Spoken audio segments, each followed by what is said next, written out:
Kothamangalam Mar Basil school 89ാം വാർഷികം ആഘോഷിച്ചു.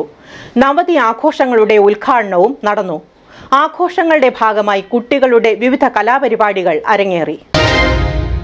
Kothamangalam Mar Basil higher secondary സ്കൂളിന്റെ 89ാമത് വാർഷികവും യാത്രവയ്പും നവതി ആഘോഷങ്ങളുടെ ഉദ്ഘാടനവും വർണ്ണാഭമായി. പരിപാടികൾ ആന്റണി ജോൺ MLA ഉദ്ഘാടനം ചെയ്തു. 2025 എത്തുമ്പോൾ സ്കൂളിന്റെ മൊത്തത്തിലുള്ള പ്രവർത്തനങ്ങൾ പരിശോധിക്കുമ്പോൾ പാഠ്യേതര രംഗങ്ങളിലൊക്കെ ഒരേപോലെ മികവ് പുലർത്തുന്ന ഒരു വിദ്യാലയമായി ബേസിക് സ്കൂളിൽ മാറാൻ വേണ്ടി സാധിച്ചിട്ടുണ്ട്. അതിൻ്റെ ഇവിടെ റിപ്പോർട്ടടക്കം നിങ്ങളുടെ എല്ലാ ശ്രദ്ധയിൽ വരുന്നതാണ്.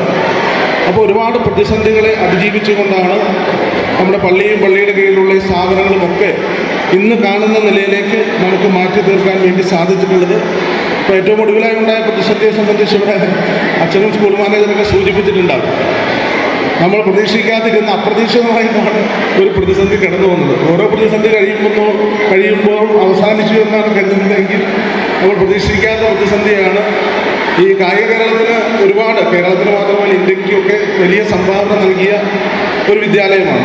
മാർത്തോമ ചെറിയ പള്ളി വികാരി ഫാദർ ജോസ് മാത്യു തച്ചേത്തുകൂടി അധ്യക്ഷത വഹിച്ചു. നവതി ആഘോഷങ്ങളുടെ ഉദ്ഘാടനം ഫാദർ ജോസ് പരുത്തുവയിലിൽ നിർവഹിച്ചു. പ്രിൻസിപ്പൽ ഫാദർ പൗലോസ് PO ആമുഖ പ്രഭാഷണം നടത്തി. ഹെഡ്മിസ്ട്രസ് ബിന്ദു വർഗീസ് റിപ്പോർട്ട് അവതരിപ്പിച്ചു. സേവനത്തിൽ നിന്ന് വിരമിക്കുന്ന mini Thomas, Nimmi George, Shiny Varghese, Soly K Elias, CA Kunjachan എന്നിവരെ മാനേജർ ജോർജ് കൂർപ്പള്ളിൽ ഉപഹാരം നൽകി ആദരിച്ചു. പാഠ്യേതര രംഗങ്ങളിൽ മികവ് പുലർത്തിയവർക്ക് പ്രിൻസിപ്പൽ ചെയർമാൻ KK ടോമി പുരസ്കാരം വിതരണം ചെയ്തു.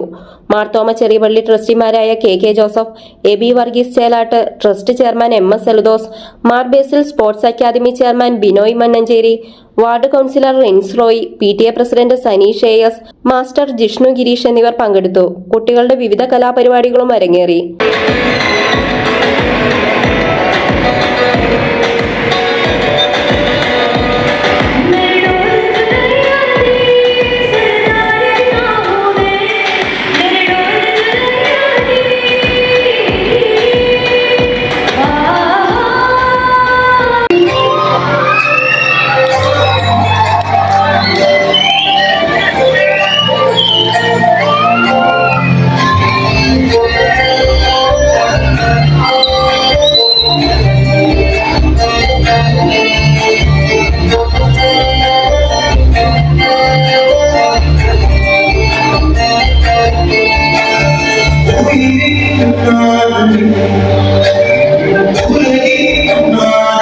മീഡിയ സിസ്റ്റി കോതമംഗലം.